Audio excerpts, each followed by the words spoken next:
Welcome everyone to Alcoholically Correct. I am JB. I'm joined today and always by Zach, here to tell you what you're wrong about today.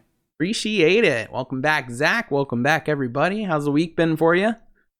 It's been an interesting week. I had to fire my doctor this week. I didn't even know you had hired a doctor. Well, apparently that's what it's called. Actually, my doctor, after I fired them, basically tried to pull the whole, oh, no, I'm firing you bit. I'm not even joking. That line literally happened. It's the waiting line. It's from the movie Waiting, where he's like, hey, I need to quit. And it's like, you can't quit. You're fired. It was kind of like that, but different. Yeah. So my doctor hadn't been responding to my emails or my phone calls. The staff was completely useless. Awesome. And yeah, no, it was great. And then so my meds had run out, and so I started getting a little uppity with them. And I was like, hey guys, it's been a week. I had the virtual appointment. I was told I'd get a call back that day.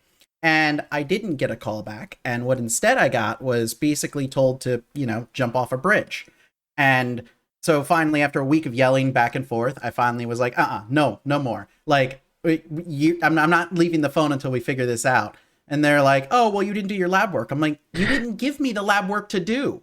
Also, if they told you to jump off a bridge, I'm assuming you didn't do that either. So, I mean, you're just not listening to the doctor is what I'm hearing, I just don't listen to I don't listen to the doctors at all. You're right.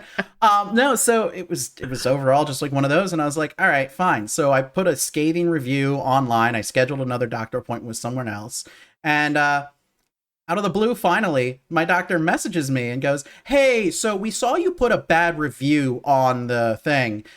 We're no longer going to work with you. I went, no, I don't think you understand. I put the bad review and already scheduled a doctor's appointment because you aren't working with me now. That's why I had to make the bad review. Right. You're like, the weird thing is you're right, but you're really wrong.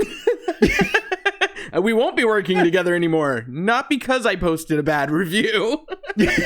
I posted a bad review because we won't be working together anymore. Yeah, exactly. Oh my gosh. I feel that they didn't get this. They had a little bit of confusion, but that's awesome. Whatever. Fair enough. So what about you? How was your week? It's been all right. It's been an interesting week as well. As and the audience knows, I've been called back to work. I do work at a theme park that announced they are laying off 29,000 people as a company. But I heard they're only doing that in not Florida, right? F you, Ted Cruz. I mean, no, Zach, you are incorrect. And if you listen to the senator from Texas who said that he was full of shit, and pardon my French there, not that I haven't cursed many times in the past on these shows, but let's pretend. And because, he literally, Ted Cruz, as obviously you and I have talked about a little bit, was lying on CNN saying, look at how these states have responded to the virus. You look at California and all of the Disney cast members got laid off there. You look in Florida, they haven't laid off any. And I'm watching my friends and my coworkers posting about how their 14-year journey, their 30-something-year journey has ended. And it's heartbreaking. And we're all sitting there on pins and needles hoping our phone doesn't ring because they're calling people to say, hey, sorry, we have to let you go. And so, screw you, Ted Cruz. Also, why does Ted Cruz have an opinion? He's from Texas. Right. None of the theme parks are there. Because he was trying to, right. But it was to fit his BS narrative about like, Republican states are doing better with the virus. Bullshit. Yeah. So, yeah. So, but anyways, other than that infuriation with him and the sadness of everything going on, I mean, relatively good week. I still am employed as of this episode, so hopefully that'll be true by the time it airs and by the time I'm recording the next one. But anyways, other than that, nothing really big to report for me. Should we get down to what we're drinking? I think we should. All right, fair enough. I'm going to start us off once again with the fall season here, and October, it being October the 1st that we're recording this finally. I'm going to be drinking some Southern Tier Brewing Company's Pumpkin. I think I've had this one before, but I love it. It is my absolute favorite pumpkin flavored beer. The name is familiar. Somebody was just telling me today that they have a pumpkin beer on tap at Gators. That's apparently really, really good. Huh. But the problem with something on tap is you have to go into a restaurant and order a drink. Yeah, and you know, I heard restaurants increase your likelihood of getting COVID by like 4 times, indoor restaurants. Yeah, well, I mean, you could just ask the president. it's funny because that happened, but it's not going to be our main topic today. No. Which we did talking about election 2020 in the last episode. I will with our main topic. I'll be able to kind of just we'll just tap on it for 5 minutes, kind of go back and forth on where we're at. But before we get into that, I guess I should mention my drink too. Yes, please. So being our 10th episode, I didn't do anything super, super special, but I did do a smorgasbord again of different beers that I've been drinking throughout. So I'm in summer mode still because I still was able to find some summer shandies. And I am sipping right now on a Sierra Nevada Summerfest. And then as usual, if you see me get really drunk, that means that I'm probably sipping on my Yingling. So that's my closeout beer. And then what about Nice. what are you shooting over there? Anything fun for shooting? Yeah, so we talked about it, and I've decided to go with the good old-fashioned Jägermeister. You did. Look at you. Of course. So I got some Jägermeister, but what Jägermeister alone isn't enough, so I'm actually going to be making, on the fly, Jaeger bombs. Right? Jaeger bombs. Look at Yep. that. You got some Red Bull there. It'll give you some wings or, hangover, depending how it turns out. But Why not both? Isn't that the thing? Does it really say on the can, do not mix with alcohol? Is that a real? I've heard that before. Maybe. I don't know. So I've seen like a meme where, and I've seen it for years now because those have been around forever, the Jaeger bombs. That somewhere on there it says, do not mix with alcohol. What's the first thing we did? We invented Jaeger bombs. Yeah, but can we talk about Four Loko? Oh, God, exactly. If anything, that's probably why that warning was on there. They know what happened the last time. Like, do not put energy drinks and liquor together. Alcohol. But God, we it's do a it terrible anyways. idea. I didn't do it anyways, though. I just went with, I did get myself a new bottle, but nothing too crazy. I went with Jim Beam Honey. So I got another JB, but I went with a honey drink this time instead of some cinnamon. So I'm still on the hunt for gold schnapps. I have not, or gold lager. I have not filed through on that. So not episode 10, maybe episode 100. We'll see what happens. You're like, oh God, we're going to do this 90 more times. I don't know that I have it in me. Oh man. Well, speaking of which, let's find out if we have this episode in us. Should we start topic number 1 with All a right. shot? Here we go. Cheers. Cheers. So, I think I'm going to be starting us off this week. Ooh, that is smooth. Sorry, my JB 10. Yeah, one more time. JB Honey, really good. Yeah, I'm actually I like Jaeger. Look at that. I really do. We treated ourselves good for episode 10. I think that is what matters. That's what we say for now, and yeah, right. we'll see if that's still true. Just wait till we do our post-show drunken preview thing for the Facebook page, and we'll be like, Yeah. So yeah, no, but I actually wanted to start us off. Yeah, please. Yeah. Do. So I wanted to talk about the phones, the phone technology of today. Okay. In particular, Google Pixel. Ooh. They released their new Pixel today. Okay. The Pixel 5. Okay. And the Pixel 5a 5, or sorry, the Pixel 4a 5G. Oh, Yeah, okay. It's weird. It's like a 5G So phone thing. It's the 4A, but with a 5G chip installed. It's a weird naming scheme because why not? And Pixel 5. But overall, it's the thing that I really wanted to talk about, and the thing that's kind of cool about it is that there is the camera in that phone. The camera in the phone is the same camera that they've been using since the Pixel 3. Is that a compliment to the camera they've been using or a knock on the camera they have now? It's the interesting bit. So the camera is the same technology they've been using since the Pixel 3. So it's now been the Pixel 3, the Pixel 3a, the Pixel 4, Pixel 4a, Pixel 5. So that's like 5 generations of phones that have been using the same 12 megapixel camera. And it's not a great camera. I mean, there's plenty of better ones out there. But Google is sticking with it because of the fact that they've enhanced the software well enough around it that the software is basically taking the photos. Oh, I do have a Pixel. What do I have? A 3? Right? You would know, actually, I think, better than I would. Or do I have... I don't know. A 4, do I? Yeah, I think you might have a 3A. I may have acquired it from a good buddy of mine. So I have whatever I acquired from that good buddy. I think it was a 3A. There you go. So I should have the same, that 12 pixel. Yeah, you have the 12.2 pixel. It does take amazing pictures. Amazing pictures. So what they've done is, the way that they do this is they take about 12 photos at once. And basically when they take all the photos at one time, they then use these photos to kind of overlay on top of it to create a one view of all those photos. It basically chooses the best pixels from each one and averages them out. That's really interesting. And so the cool bit there is that it's just kind of like they're able to do all of this amazing like enhancements with just the same camera from years ago. And now you see, and you look at all the other ones, I think Sony just released a camera that had a 100 megapixel lens and a 100 megapixel sensor.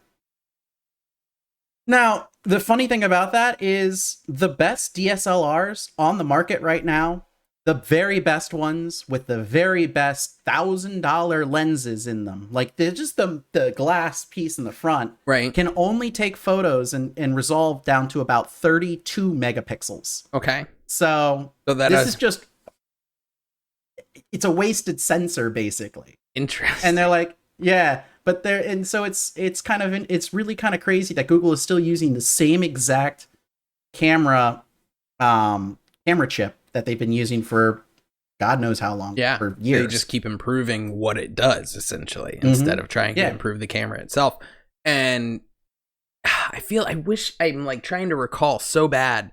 There is some sort of thing like that where it's like, it really, at a certain point, it doesn't matter what the level is. Like, it'll tell you it has like, 1,000 something. It's not sunscreen, because the number of FPS in sunscreen definitely matters. But like I say, there's something like that where it's just a selling point, like the 100 pixel camera. Actually, it's similar to that. Yeah, SPF. It is actually true in SPF. Oh, maybe it is. Okay. I believe that over 60 SPF, that's when you start to see no real return. Okay, so I am thinking of the right thing, and it's that at a certain level, you really are going no 90 or 120 doesn't do anything compared to 60. Interesting. Yeah, exactly. No, that's cool. But yeah, I mean, because we had that, and the other cool thing about the new Pixel that I saw, I'm shilling for Google at this point. Apparently, right? Are they sponsoring us? No, gosh, dang. No. I thought maybe you had some really big news for the end of the episode or something. I don't know. Nah. So, I think at that point, I think they're basically running with the Pixel 5, their newest phone. They're running it more so as a middle class phone. They've no longer tried to go do the whole like top of the line specs and stuff, and they're more optimizing the software to do better with That's awesome. That's actually really cool. Yeah, because it makes it, I would assume, cheaper too, right? Like a cheaper price point because of it. I believe that a new phone, the new Pixel 5, is only like $600 for a new phone. That's pretty good. No, yeah. Maybe it's $699, but I think it's $600. Still, for a brand new phone, that's really good. Because you figure a lot of the Samsungs and the iPhones were coming out were like $900 a few years ago. So, well, the new iPhone is going to be floating in the range of, I think, $800 to $1,200. Yeah, that's crazy. I remember when the really big iPhone came out and they were bending, and I had a buddy who got one and it bent, and it was so like, and he was so proud of it when he first got it, and then he like had it in his pocket. We worked together, and all of a sudden he like went to pull it out, and he's like, "Oh my gosh, I thought this was like rumors. I can't believe my phone got bent. It won't go back in place." And I was like, how did that $1,000 work out for you? Oh, and that was the other thing I saw that really drove me nuts. I remember one time seeing somebody post, "Oh, I'm waiting on it was the iPhone 10. I'm waiting on my iPhone 10. I'm so excited." And everyone was talking about how expensive it was, because it was the most expensive phone, I think, the year, like when it came out. And literally within a week, he posted a GoFundMe for help with paying his like something. And I was like, no, absolutely not. What? You do not get to do that. You can't do that. No. Yeah. So that's the other cool thing. The Pixels, the A line, they've actually brought the price down. I think a new Pixel 4a or whatever, that one, which just came out like 4 months ago, is freaking like $400 for I think I saw it like $399, right? Like I think I remember seeing it. And it's a really good phone too. Yeah. So. I mean, like you said, I have the 3A and I'm thrilled with it. So a full generation above it. Like you might even still have the 2. I don't know. I don't know.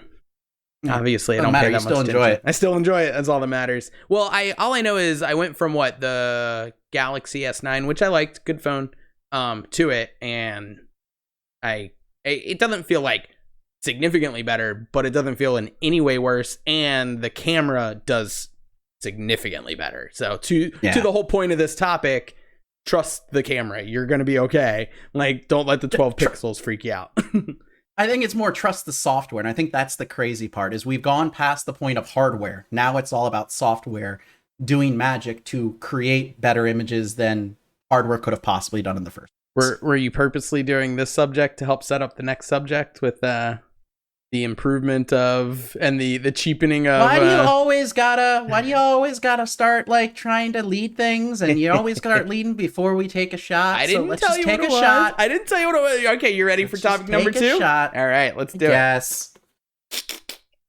Hold on, actually.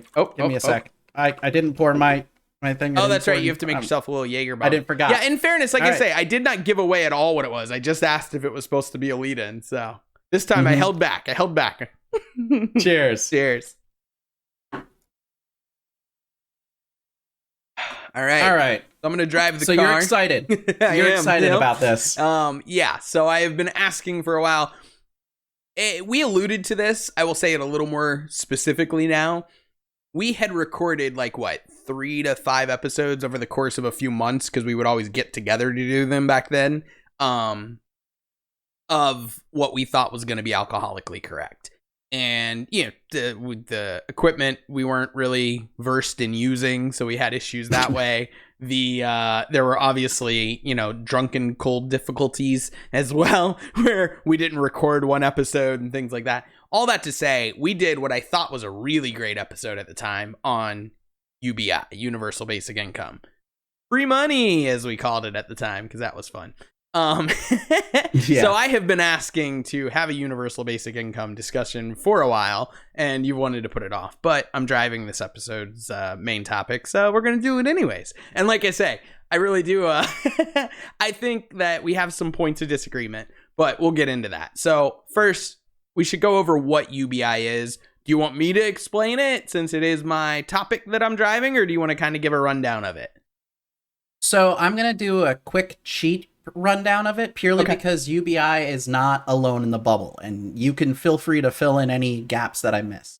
So UBI, what the heck is it? It is Universal Basic Income. UBI states that you, as a United States citizen, will receive X dollars per month or per week, or whatever the heck you want to put it. You'll receive X number of dollars per week because you are a citizen of the United States. And that's the basic core of UBI. Right. Now, there's a lot of different views on how much UBI everyone should get, and that's a whole separate topic. Yep. And that is. But that's that. I just wanted to bring up, there is another thing that people sometimes get confused, and that's going to be with universal guaranteed income, or guaranteed income. Okay.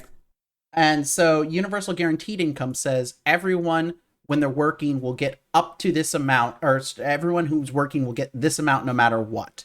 It's not going to be it's not really like it. What effectively it does is it's not minimum wage, because minimum wage says you make a certain amount per hour. This says you're guaranteed to make a certain amount per year. And so no matter how much you work, if you work under, and you still are going to get that same amount of money. Interesting. The only and that's what a lot of people are still kind of confused, still liking towards. So you're saying like some people prefer that idea over the idea of a UBI? Oh yes, a lot of people do. California was actually just talking about universal guaranteed income very recently. Interesting. I mean, you and I haven't discussed universal guaranteed income. Here's the thing for me.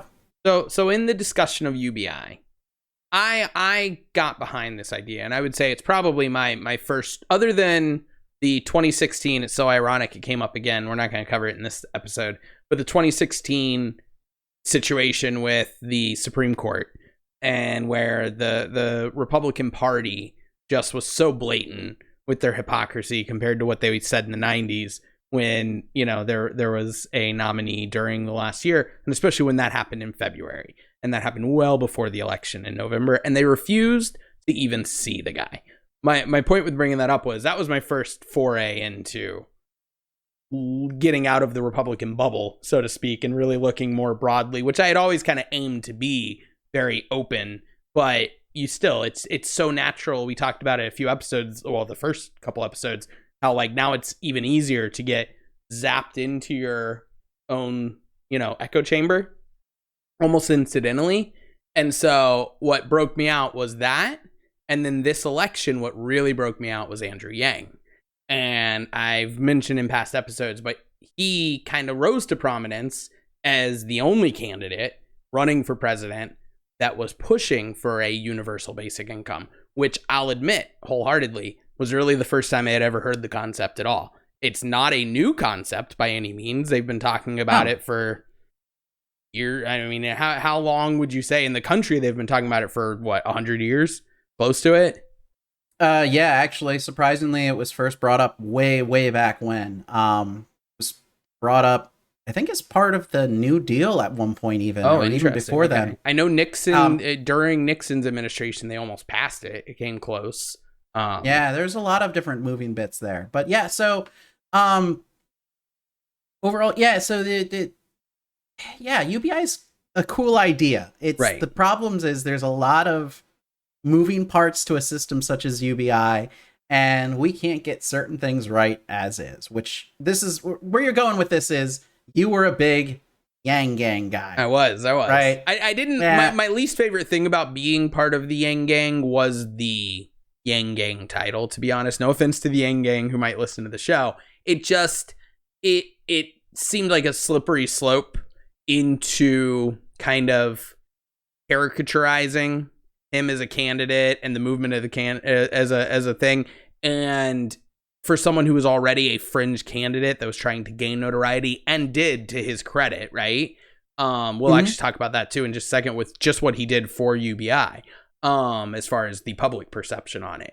But yeah, it just always felt like that was a really bad approach because it was this whole like jokey millennial thing. And it was like, no, he's bringing forth really thought out, deep, important ideas and discussions that not a lot of people, if anyone of prominence, is talking about. And people won't hear that because they already don't know him. And then they're going to see the silly Yang Gang stuff and go, it's just a joke. It's vermin supreme of the Democratic Party, you know, like, but yeah, you got with Yang, you had other issues, and we can get into that just slightly. Well, okay, so we'll take that approach. So he had an idea for UBI, and I really liked his idea. His idea was every American citizen, 18 and older, would receive $1,000 a month, guaranteed, like you said, just for being a U.S. citizen. Didn't matter how much money you made or didn't make. Didn't matter, what, your work situation was, any of that. You were going to get $12,000 a year, essentially, paid out monthly, to give you a floor, everybody a floor, and to give people who already had built themselves, let's say, a floor or even a little bit of a shack on that floor, the next level up, and to kind of, encourage that growth and to stimulate the economy. Because just like we saw with the stimulus bill and with the stimulus packages and all, that put money into the economy, which is what helped keep things running and propped up for so many months. Wait, so just out of curiosity, you're suggesting that when we spend money that the middle and lower class get, and they spend that, that is builds the economy? Whoa, no. Hold on. So what you're suggesting is if we give poor people money, it makes the economy better. It doesn't make it worse? I'm somewhat suggesting that, yes. Well, I mean, don't worry, facts are actually on your side, because for every dollar spent on the mid to lower class, your GDP increases only 75 cents up to about $1.50. For every dollar that we give back to the upper class, the GDP increases 25 cents to 30 cents. Nice. For every dollar we give back. So, So literally, poor people are a better investment. You're investing money into people, give it to the poor people. Yes. And the middle class. For the GDP, yes.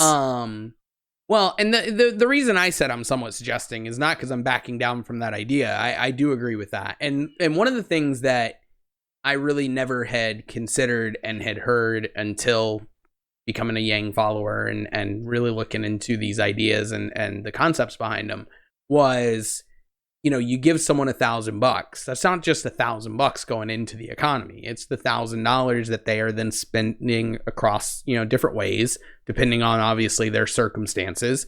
And then that goes to, X company that now has made more money. And so now it goes to whoever their suppliers are or whatever it may be. And then on and on and on. It's a trickle-up effect. Sir, that goes against the trickle-down economy idea. Exactly. I would just like to point out that goes directly against the trickle-down economy. I know. Which, do you know why it was called the trickle-down economy? I know the, at least Reaganite reason, that the idea was you give money to businesses and people who build businesses, they then hire more people that they then, on and down the line, so to speak. No, it was the idea that, you know what? They get the people at the top get the most, and a little bit trickles down to everyone else. A little bit trickles down. They get all of it, but everyone else gets a little bit. And it was actually brought on, originally, the phrase was brought on as kind of like a dig at the idiocy behind their idea. Wow. and then it was somehow converted into, this is a good idea. Literally the definition, trickle down. So some of it comes down. The rest stays up top. Right. But some comes down. Some gets down. It's like, so in other words, I'm trying to think of a good analogy. I will get into why I think things are a little different now than they were in the 80s. But if you had let's say a lake that runs down into a river, and you had this big, vat of water that could somehow fill it, and the lake has water, but because of blockages, there's no water in the river. So you can either dump the water into the full lake, hoping that will get past some of the blockage along the way to help trickle that water down into the river, or eventually you could add it to the river, and then the river would have more water. So what you're saying is you eventually fill up the lake so much that it can't hold more money. Right. And then that money then spills over because they're like, I don't know what to do with an extra $3 million because I have $5 trillion. That's what I'm getting at there is you're saying it stays at the top, it trickles down. So you're putting it at the top where money already is. You're adding money. And it is then, because they have so much money, they're like, well, we might as well let this fall down the line a little bit just to keep the, peons. What it is if they drop that penny, they're not going to turn around and pick it back up. It's too much work. That's too much effort. Oh, wait, sorry, that was a quarter. Can you go ahead and give that to me? I'll give you a penny. Yeah. So one of the big things that I do think, and that Andrew Yang was running on, so not to make this about him, it's really not. He's out of the race. But he's got, to give him credit, he is the only one who brought it up in more recent times in the United States and tried to provide a reason for it. Right. And a path to it. So that's the thing. So let's finish the idea. I know I'm going way off. So $1,000 a month to every American, regardless of circumstances. He would, now it kind of shifted over time, but I think it's because he learned it would replace certain programs, but not all the programs. But there would be certain ones, that's where some of the cost would come from, right? And then a lot of the cost would come from GDP growth, which you just mentioned, of course, right? And a VAT tax, which would be on certain types of transactions. And this is the difference 2020 versus the 1980s. And we've talked about this in a little bit throughout the series, let's say. as far as the way we buy things, corporation growth, Amazon, things like that. Google, who, is not our sponsor, just to clarify, but I'm saying those companies, they are vacuuming so much of the money out of the economy, and they are working under the same tax write-off and loopholes that smaller businesses are that were never supposed to grow to this growth. So a VAT tax is supposed to help kind of, what's the word I'm looking for? Like sidestep that issue. It'd be a 10% purchase tax on non-essential items that would go directly towards funding this UBI. So I want to be clear, a VAT tax is actually a little more unique than that. It's not just a 10% sales tax, because that's what you just described.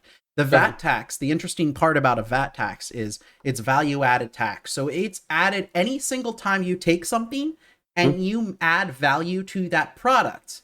When you move it up the chain, it then has a tax associated with it. Right. So, and that's why it works potentially so well. Go ahead. Sorry. Right. Yeah. And so the idea there is that if you're a company and you purchase something and then you resell it later, you can normally write off the entire cost of the purchase. You cannot do that with a VAT because you've added value to it. So you have to pay taxes on the value you added, right? Not just the person purchasing it. Correct. And so with a value-added tax, the idea behind it is that it is a tax that is applied all the way through the manufacturing chain. Unfortunately, a large portion of that does get pushed back towards the end consumer. Right. Sure. So it is a regressive tax, unfortunately, which isn't great, but the idea that it pays for a proper UBI program could outweigh the cost there. That's a separate issue that we don't really need to get into today because there's a whole lot to we should do a tax episode is basically what you're getting at there. Like, we can look there's so much to talk about with taxes. We can look at the current tax situation, different tax ideas like fair tax, flat tax, VAT tax, things like that. So we can do that in a whole nother episode. But fair tax, just, oh my God, Becky. Well, but again, that'll be the tax episode coming up in the future. I won't say which one because we all know it'll be a lie, and I won't do it in the next one. Yes. But no. So basically, VAT tax is going to pay for this UBI program between adding a VAT to things and adding removing funding to federal programs. To certain programs. I do want to clarify. I mean, that was, even from the beginning, that was absolute. It would take from things like housing programs and things like that, with the idea being you're not actually, and I should clarify Yang's idea. What Yang wanted to do with it was he wanted to give people on programs that would be affected by it the option. So you would have the option to either opt into UBI, giving up whichever of those programs you were on, or to say, no, you know what? The situation I'm in is working better for me. I'm going to stay on what I'm on. Go ahead. And what you're talking about there, so the big thing that I'm going to have issue with and take issue with there is that you are then putting the lower class once again on an uneven platform with the middle class. For me, I would get $12,000 a year immediately. I wouldn't have any sort of thing. If I were a lower class, or if I were somebody who was a single mother on food stamps, on this, on that, I would only get a possible incremental income. I wouldn't get an extra $12,000 a year. Right. I would get only $4,000 a year, which unfortunately further increases the gap between the middle, and it further increases the gap between the lower and the upper class. But so that's the thing, and that's where you and I had disagreements throughout the election, obviously in the primaries, and then now on UBI, and why I thought it was a worthwhile subject, because I just don't see the effect of it being that. Because even the way you just described it, okay, I'm getting a $400 increase, you're getting a or $4,000 increase, you're getting a $12,000, so an $8,000 difference. But here's the issue. Nothing you do unless you can literally, which is a totally different form of, I don't know what it would be, socialism, communism, something of, okay, every single person's going to make the exact same and have the exact same situation. Unless you make it equitable across the board, which no one's going to support, myself included. And I don't think you really want that either. I'm not saying that. But you always are going to have an uneven playing field. The idea being, it's still, now this was what my argument always was in twofolds, is one, it's still a lift. It may not be as big a lift for people in worse situations, but it's still a lift. The idea behind making it universal is, of course, it's universal, but also you don't want it to be something that people who are at the top not receiving it are always against it, because they always feel like I am being charged, quote unquote, even if it's not realism. We all know in today's political climate that being real doesn't matter. If your opinion says it, you state it as fact. So that realism of I am paying these poor people and these middle class people a UBI because I don't receive it and they do. And actually there'd be some truth to it in that way. But my idea is, it was the idea of making it fair across the board. And what I always argued was, I think as we move, and this is where I thought you were kind of teasing the subject, as we move into the next 5-10 years, automation, technology, the different, I mean, I saw a thing, Yang actually posted it, where he said, oh, you know, there's some jobs that machines can never take. And then they were testing out a machine that would literally go down the aisles at grocery stores and could check the like pricing errors, the fullness of the shelves. It could order whatever it needed based on how full the shelf and the inventory was. Like it was replacing managers almost, on top of replacing, you know, staffers. Yeah. And so no, that's not hard. Even so, the company that I'm working for, they've got a whole a huge artificial intelligence branch, and they're doing that. And one of the things, so I was talking with one of the co-founders, and they mentioned that, hey, you know what? Both of our jobs are going to be replaced one day. We're both going to be replaced by a computer. I'm like, I know. He goes, yeah, I know you know. But, you know, for the time being, we got to enjoy it, and we just got to keep, you know, getting to the point where we can be replaced. Right. And so when you're working for a company, and like that's kind of the core premise, is that everyone will be replaced eventually, that shows you there's a problem. So what you're talking about there, though, and the reason that I took the biggest issue with what you're talking about is that you look at Andrew Yang's program, and on the idea that everyone gets a bump, a base bump, I'd be all in for. But replacing the current supplemental programs suddenly gives me an artificial bump. And the whole point of giving that bump is to get everyone up to poverty line. And so you are at poverty line by base. That's the whole idea behind universal basic income. You get up to poverty line. Anything you want to do above poverty line, go for it. But is the poverty line around 12 grand, or is it lower? I know we've talked about it's higher. But it's higher. I meant higher. I didn't mean lower. Yeah. What is poverty? Do you remember roughly? I think it's 16 now. Okay. 17, which is still close. Yeah. So that's poverty line as defined by the IRS. Poverty line as defined by the Consumer Protection or something. The other agency is something like 24,000, 22,000. And it depends on where you live as well. Some are higher, some are lower. Yeah. Cost of living. Pretty much everything's above 18,000. So the poverty line as defined by U.S. government isn't quite accurate in terms of most of the stats. But the whole idea there, though, is that you take everyone at least up to the poverty line. And at that point, you work your way to where you want to be. Because the whole point here, you just said it, is that we are going to get to the point where jobs aren't required. Right. Right. Because I can write a program that could do 90% of people's jobs. Right. So here was my argument, though, and I don't think you've ever argued against it in a way that I've ever thought like, oh, maybe I'm off. And so maybe you'll shock me here, or maybe the audience will comment with something that neither one of us says. But I never viewed, if we had gotten Andrew Yang, I'm not saying it would have happened, but if we had all gotten behind him, if it had been this big thing and he had grown and he had somehow succeeded, right? And they had worked on this UBI, especially because, as I've said, over the course of the campaign, I think there were even a few programs he kind of added to his non-cut list. Social Security was never going to be cut. Ton of programs to his non-cut list. And it was not a small amount. His original idea was very, very libertarian in terms of cutting all programs. And then it was like I say all, but yeah, there were still a few programs. There was a lot. Disability was not going to be touched.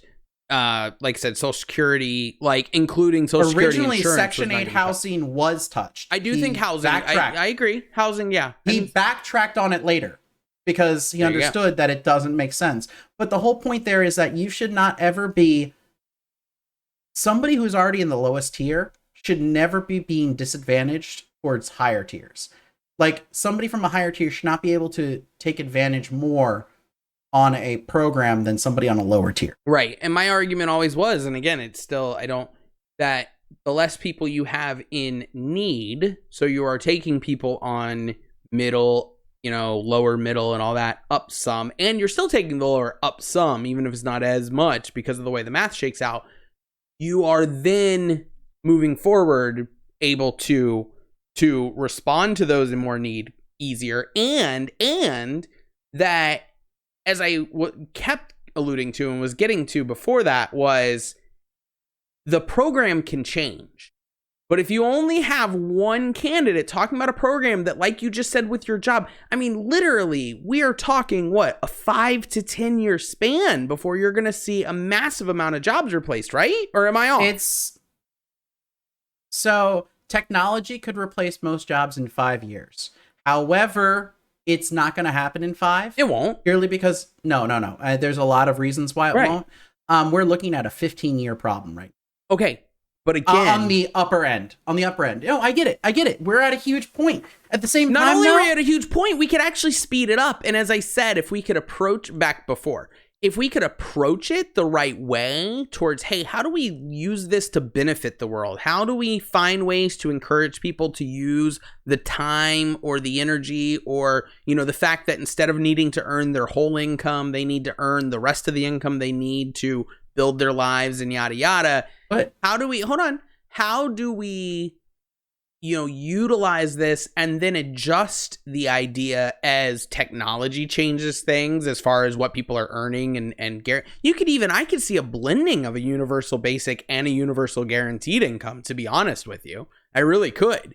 And so I thought that moving towards something that now in pandemic 2020 year, you can see why we may need it sooner than ever. Well, actually, that was the coolest part. That's the reason why I kind of was okay with doing this topic, is because we literally created a universal basic income program. We suddenly said everyone gets $600 a week. And notice the economy didn't suck. Like, the economy didn't suck. No. And it's not like it was kept afloat because we were paying everyone a reasonable life salary. Yep. Yeah. People didn't work because they were making more money on unemployment than employment. Right. But that's a whole separate problem, because if everyone gets that $600 a month, whether you're working or not, or sorry, $600 a week, everybody gets that, no matter if you're working or not. Everyone gets that.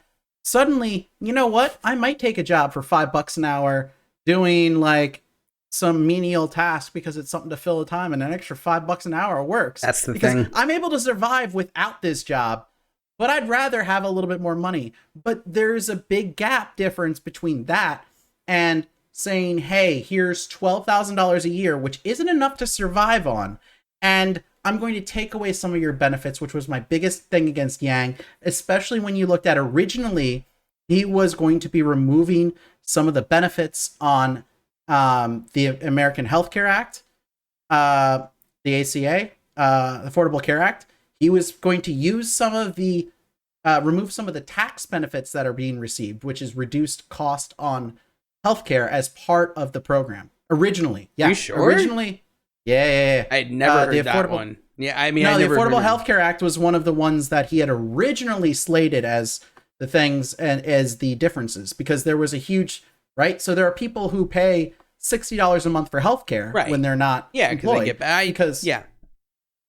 But that's actually not, they're not paying $60 a month. They're getting a tax credit applied, and they're getting an applied credit. And that was originally part of the programs that was going to be removed, which suddenly turns that $60 a month in healthcare to $600 a month in healthcare, which at that point becomes really problematic. Yeah, but I mean, that was the biggest issue that I had with it, if we want to do this, we need to fix some of the original problems first. Number one, we should not be reliant on our current jobs to provide us the ability to live or die.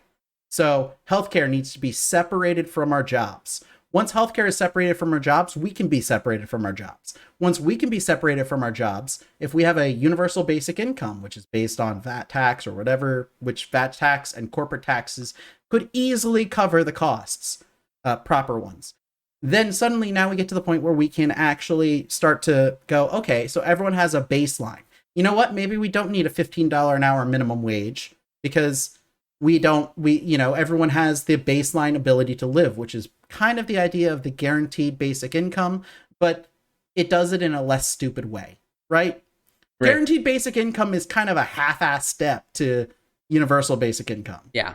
Says, oh, you worked an hour? Well, we're still going to make sure you make at least this much money. And that's the big thing. Here's why I supported finding a happy medium between universal basic income and eliminating as many government programs as possible. Because we know the level of, corruption and red tape and I guess corruption would fit the lying and all that people do to qualify for programs and different things.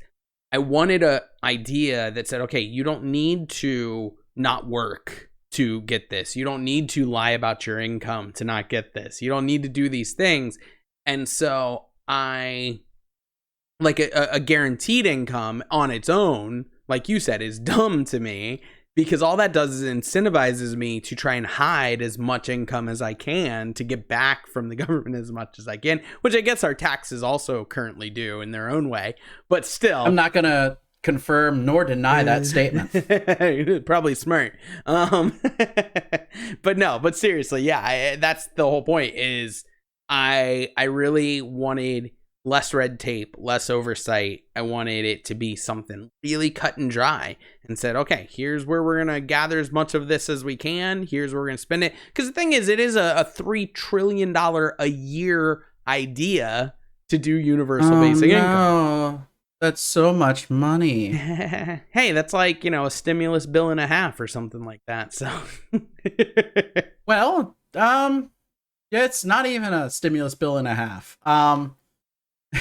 If you look at, depends on who you look at for their stimulus. Well, I meant the bill. one that passed. What was the one that passed? That was $3 trillion, wasn't it?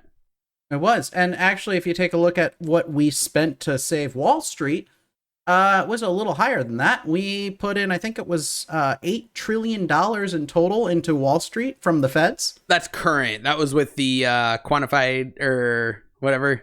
Quantitative easing. Unlimited quantitative easing. There you go. Yeah. We spent, it was like $8 trillion on that. Wow. Now, here's the key. It's $8 trillion that we're going to get back because the feds don't really count as money. So they can basically, so the way that they do it is they buy this and then it has a time when it comes back to them. So as far as the books are considered, it's a non-existent fund. They can print as much as they want. Interesting. It's the stupidest thing. There's no congressional approval that's required for quantitative easing. They can start just throwing money into the stock market wherever they want. Yeah, that's why it's unlimited. And that's the thing. Quantitative easing. That's the other thing. I don't believe it was this way in the 80s. Were we still? We weren't. We were off the gold standard by then, but still. By far, yeah. Gold standard stopped existing a long time ago. But we hadn't embraced what that really ended up meaning over time. And again, I think that things have changed. Just with technology, and I don't mean just technology of jobs being replaced. I just mean the information we have, the connectivity that we have, and different things. But that, gosh, I hope I don't lose that train of thought. Limited quantitative easing. The 80s. The 80s are different because now, it's all monopoly money. Because it's been monopoly money since the moment we gave up on the gold standard and went to fiat fake currency. I mean, that's simply it. So right now, no, the money doesn't matter. So what it is how much people are willing to spend on the U.S. dollar compared to the rest of the world. That's all it is. It's and again, that's neither here nor there. It's the same thing as Bitcoin. Bitcoin, why the hell would you buy a Bitcoin? But they're worth like $10,000 a coin. At one point, they were 20. Yeah. And at one point, when I first did it, I have a Bitcoin wallet somewhere of like 4 Bitcoins, which I'm pretty sure was on an old hard drive that got thrown out about 10 years ago. That you've told me that, but I'll never not be ashamed of you, Zach. Remember when it was like, this is worth half of a pizza from Pizza Hut, when I was like, I'm not buying half of a pizza from Pizza Hut on this. Like, my bedroom is hot enough. I don't need this light. Nice. I was going to say, it must be nice to be you, though, because there have been times in my life where if I could afford half a pizza, I was probably pretty happy about it. Half a pizza? Been there too. Yeah, right. There you go. Just not when you had that hard drive, unfortunately. So you threw it away. And there goes, like 40, 50 grand. But whatever, no big deal. Are we ready for another shot? I don't know if that... I think so. All right. I think we're ready to move on. I mean, overall, though, I think the idea behind UBI and what we both agree on is that in the future, we're going to need it. Jobs are going to be replaced. And the future's coming sooner. Right? The future is well on its way. And the question there is, how much can we do without, like, how far can we go until this is no longer like a idea and suddenly half the people are unemployed, 90% of the people are unemployed. I mean, here's the thing. Let's take a look at Disney. Disney fired 29,000 people, and yet Disney is still handling the same volume it was before. What changed? No, we don't have the same volume we had before. They don't currently have it, but they could. Right. The thing is, they're not going to rehire people. Not immediately, yeah. It would be I doubt that they'll ever rehire those positions. Oh, some of those will come back. They'll re-up the staff to some degree. A portion of them, yes. Yes, you'll never, yeah. Not never, but you'll likely never see it get quite to the same level of staffing. And I also say that all those full-time cast members that were laid off forever will never be rehired full-time. Well, and again, though, if you're right, then you should have gotten behind me on getting Andrew Yang in, because at least everyone in the country would have some form of a base that they're not going to have. Sure, but that base doesn't mean shit if you don't have healthcare, because I can tell you right now, my healthcare alone, hold on, stop, because here's the key one right there. When I did not have insurance and I had to go through the affordable, the ACA program, or I had to go through Cobra, my payments are over $800 a month. Okay. So, but that's the problem. That's the problem is, other than Bernie, nobody was doing anything for that had a chance to get elected, and so Biden's not going to fix that problem. He's got his Medicare. He'll. I don't know what he's doing. It's just I don't. You want to know what he's doing? Very similar to what Yang wanted to do, except at least with Yang, his idea was with Medicare and with medical coverage was to do something where he wanted a public option that was similar to Medicare, and he always kind of proposed it as the idea is our public option will be the best option. And we'll only continue to improve it until it's the only option. And correct. We will win out, so to speak, as opposed to forcing everyone onto and having that whole fearmonger of being forced. That's what Biden kind of wants to do, except he has no intention of burying the insurance companies with it. And if you don't have that intention, you know what won't happen? You won't bury these billion-dollar insurance companies, which means your public option's going to probably suck. So that's the difference between what Yang wanted to do and what Biden wants to do. Sure, but there's a reason why I was a fan of Bernie. Right, but again, hold on. Go ahead. It went Bernie, Warren, Yang in that order. I know, because of the fact that I agreed that Yang was a better choice than Biden. But I guess that's my thing. And saying this during a pandemic, I understand the irony. But especially pre-pandemic, and even today, because this to some degree will pass, or everyone who gets infected will until it finally goes away. Thanks, Trump. Anyways, but that you do a UBI, you have people in different circumstances that people working for different programs and things could be improved upon, right?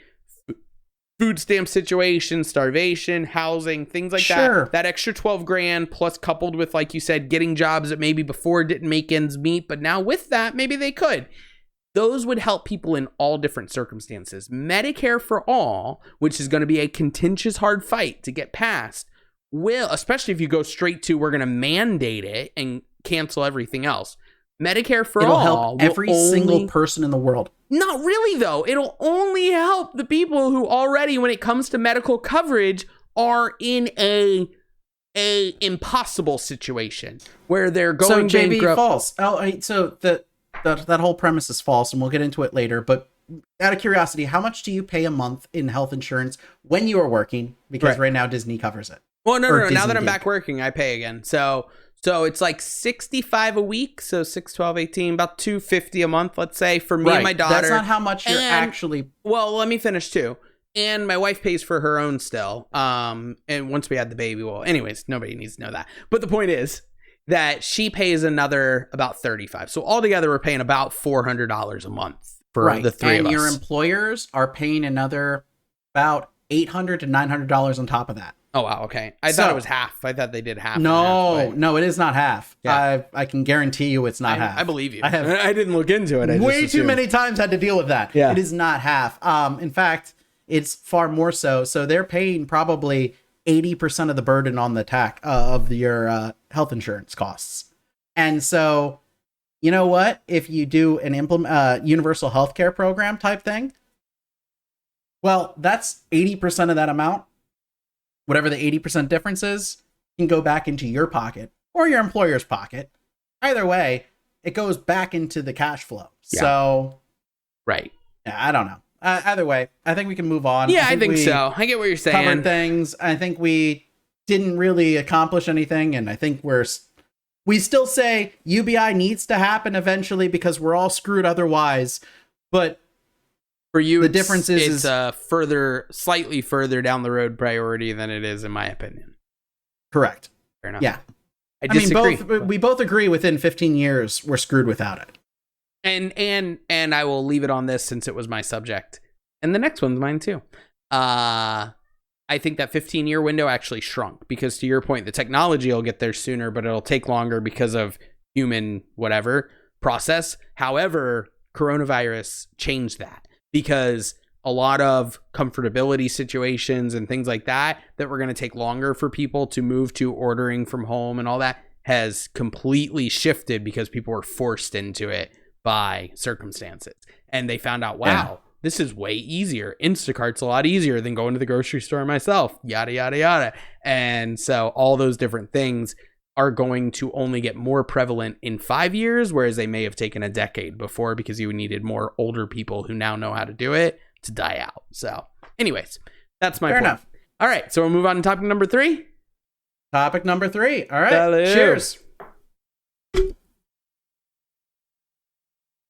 I don't know where God, I spilled like a good amount of that on my shirt. Oh, no. That was not great. Well, I blame the Red Bull. So fair enough. So for a nice, fun, probably short little topic, but a fun little, interesting topic like I like to do, I wanted to talk about Play-doh. My 1-year-old loves to play with Play-doh, so it kind of got me into Play-doh a little bit again, and then I started looking into some of the interesting history of Play-doh. So before you get too deep down in there, hold your thought, because the gift that I give my nieces every single year for Christmas, one of the gifts is a guaranteed box of Play-doh. Oh, that's awesome. I'm saying box. Like I buy like the box with like 104 different separate colors of Play-doh. Dude. And they burn through that like within they get like 90% of the way through the box in the first 3 months. And then my sister has to start regulating how much Play-doh she gives the kids before it gets ruined. Do they let it dry out? Is that the problem? Let it dry out. They mix all the colors till it turns brown. That too. Yep, always. It gets that nasty. Yeah, we've done really well so far as the mixing. We really don't let her mix them together much, and she really doesn't try to. We just do different things with each color. However, we've also been really adamant about like putting it away right, and you push it down to get all the air pockets out, and yada yada yada. That stuff still dries out. There are strategies where you can like drip water in, but it's so cheap for Play-Doh. It's like, is it really worth fixing my Play-Doh? I don't know. I don't know. I spent like $30 for a box of 104 little jars. Do I really want to spend 30 minutes of my life dripping water slowly back in to rehydrate this? To almost fix one color? Yeah, no, exactly. That's kind of my point. But anyways, as I like to kind of do some trivia. So there's one thing in particular that made me want to not look this up, but talk about it on the show. There's a really interesting trademark that I think it's trademark, right? Yep, trademark that Hasbro, who owns Play-Doh now, not the original inventors of Play-Doh, by the way. We'll get into that. Hope so. There's an element of Play-Doh that is trademarked. Can you guess off the top of your head what element of the Play-Doh I mean? Something's trademarked. Would it be the yellow container? No, it's actually the scent. So think about Play-Doh. It has its own smell, right? Like there's definitely a Play-Doh smell. No, I get it. So it was only about 2 years ago, little over 2.5. But Hasbro decided to trademark the smell. And to do that, this was the thing I stumbled upon that made me like, oh, this would be cool. And then I looked more into it and was like, oh, this is really interesting. I never looked into Play-Doh. So they had to trademark it, they had to define it down to each element of the smell. So the official smell of Play-Doh is a combination of a sweet, slightly musky, vanilla-like fragrance with slight overtones of cherry and the natural smell of a salted wheat-based dough. That is the official smell of Play-Doh, in case you were ever wondering. I mean, it's not far off, no? Although Play-Doh literally is shitty-ass dough that they left in a jar. You may be wrong on that a little bit. So where did Play-Doh come from, Zach? Oh, I have no idea where it came from. I just know that it's so what was edible. it? Before it was a children's plaything, what was it? I used to know this a long time ago. I thought it had something to do with erasing stuff, but I don't think that that's correct. I'll give you that. A little bit, I'll give you that. It was a wallpaper cleaner. That's right. There you go. Thank you. Soot on wallpaper, because you figure old homes, you not only had obviously prevalent smokers and things, because this is back in the 50s that we're talking.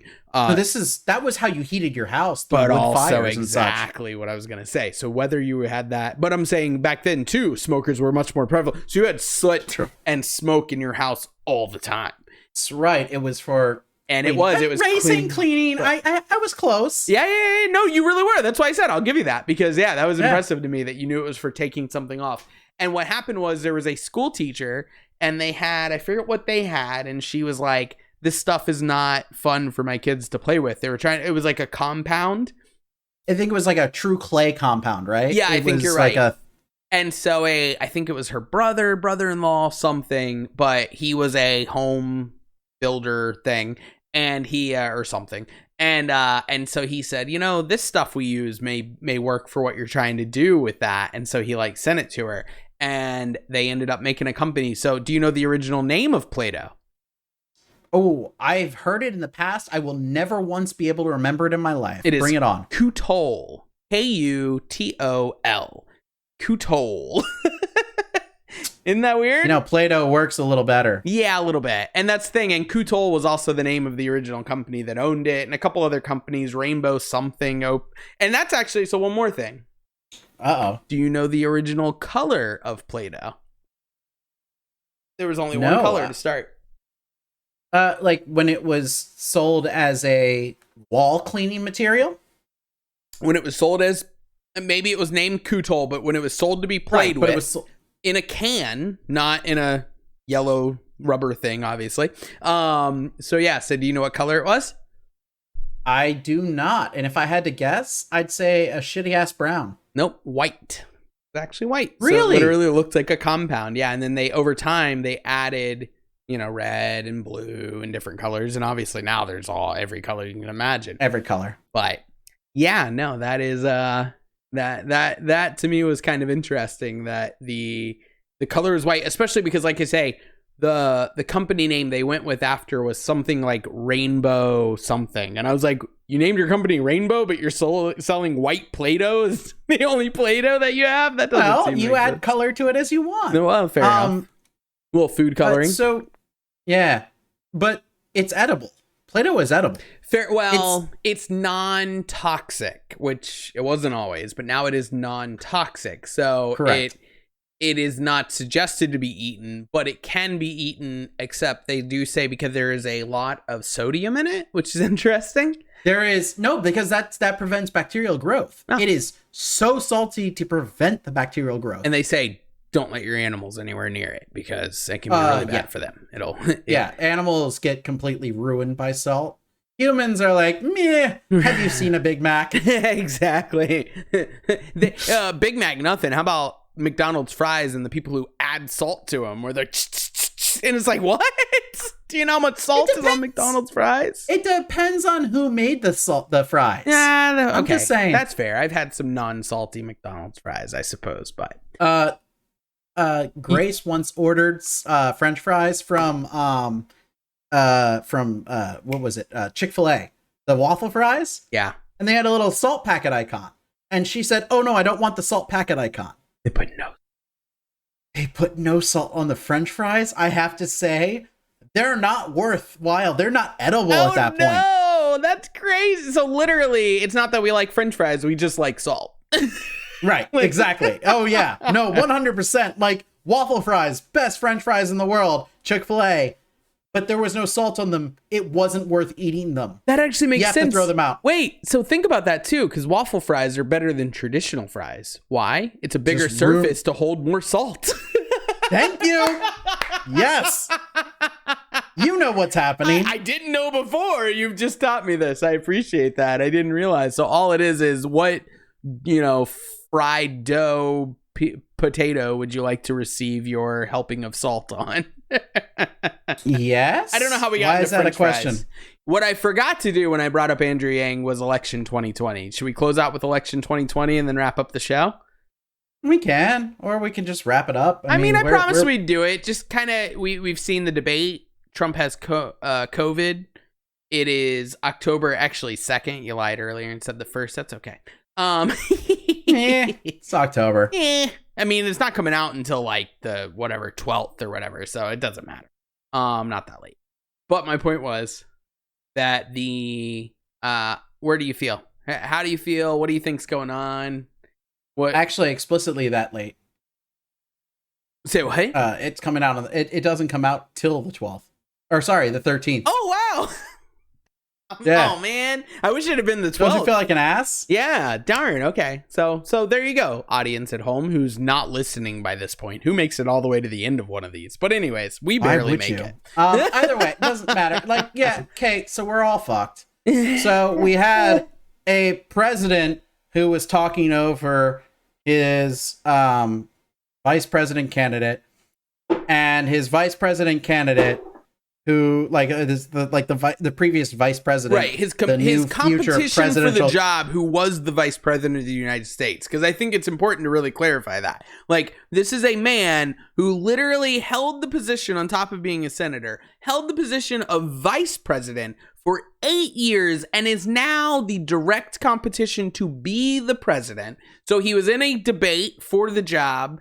Donald Trump, our current president, kept talking over him, and he said, shut the fuck up, basically. I mean, he didn't use the word fuck. But he said it nicer. He goes, shut up, man. Like, literally like that. Like, I would say it to you. His first statement was, he's to the moderator in a kind of a exasperated tone. He went, you're not going to get him to shut up. Right. And then later on, he goes, just shut up, man. Right. And apparently that created an issue. But, I mean, that's what we're talking about. But at the same time, the current quote unquote president, I say quote because I sure shit didn't vote for him. Neither did more than 50% of the people who voted. But, whatever.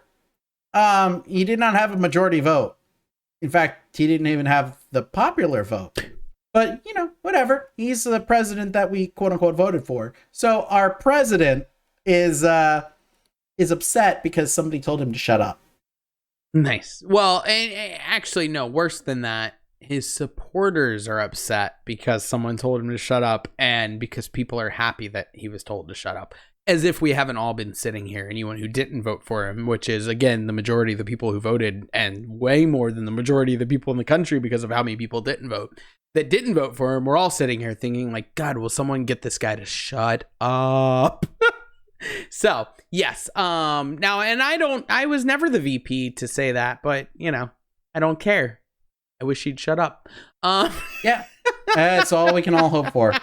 Yeah, so I agree with you. I mean, I don't even know where things are. It's gotten to the point. I'm gonna tell this story real quick. I'm gonna tell one story.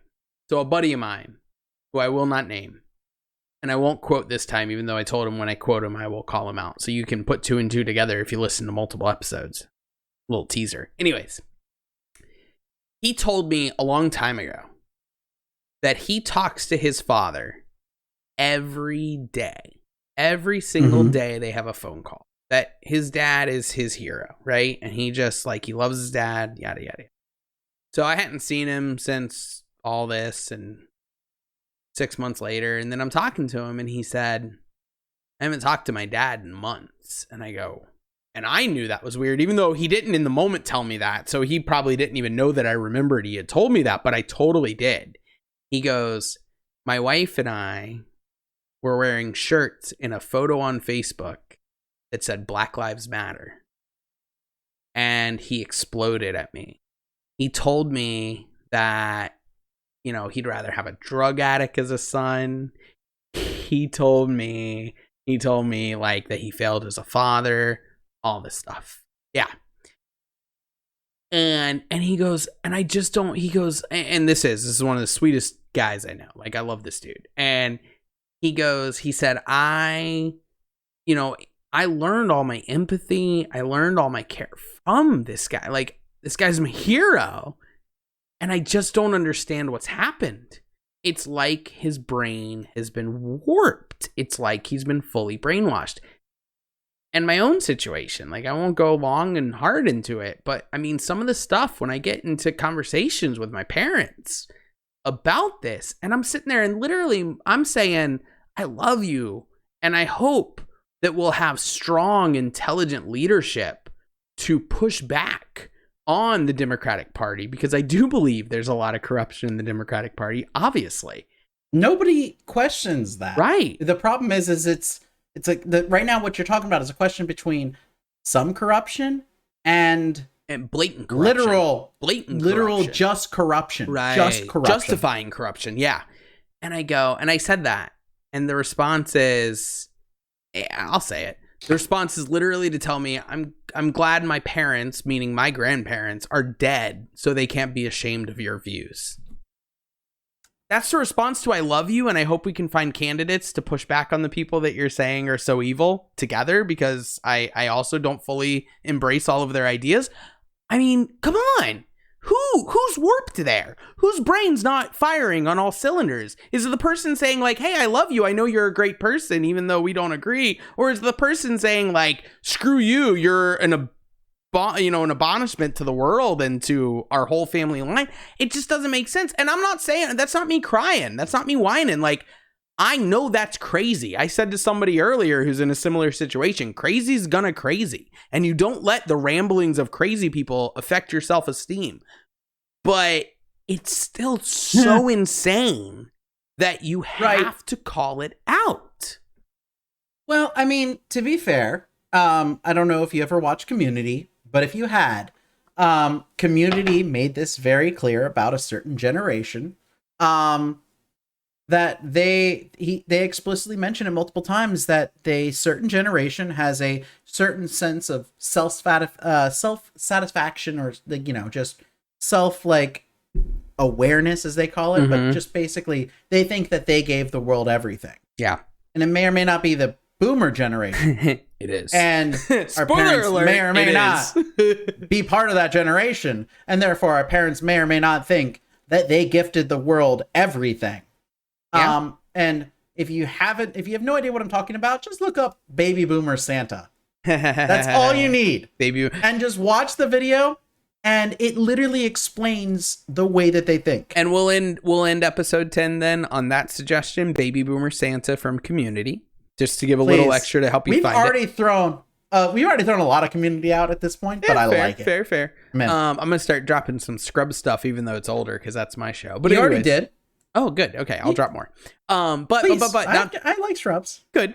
I just meant like I want to represent. I love Community too a little bit. I gotta finish it. But I enjoy it. Anyways, not the point. I also want to leave on my own suggestion. Anyone listening to this who has not needs to look up Weird Al, We're All Doomed, which was right after the debate. And it's not hacky to one side or the other. It's Weird Al. But God, it's hilarious. And the fact, like, when you watch it, remember he produced and released that in less than 24 hours. So really incredible what he was able to do. But yeah. On that point, I'm going to ask one more suggestion. How about whatever it is you're listening or watching this on? Nobody's listening or watching by this point. You go ahead and hit that like, that subscribe, or whatever it is that is on this page, and go ahead and search us out on all your other pages and like and subscribe to that. After that, Zach, you got anything else for the audience? No, just wanted to say we may not always be correct, but we will always be alcoholically correct. Cheers. Cheers.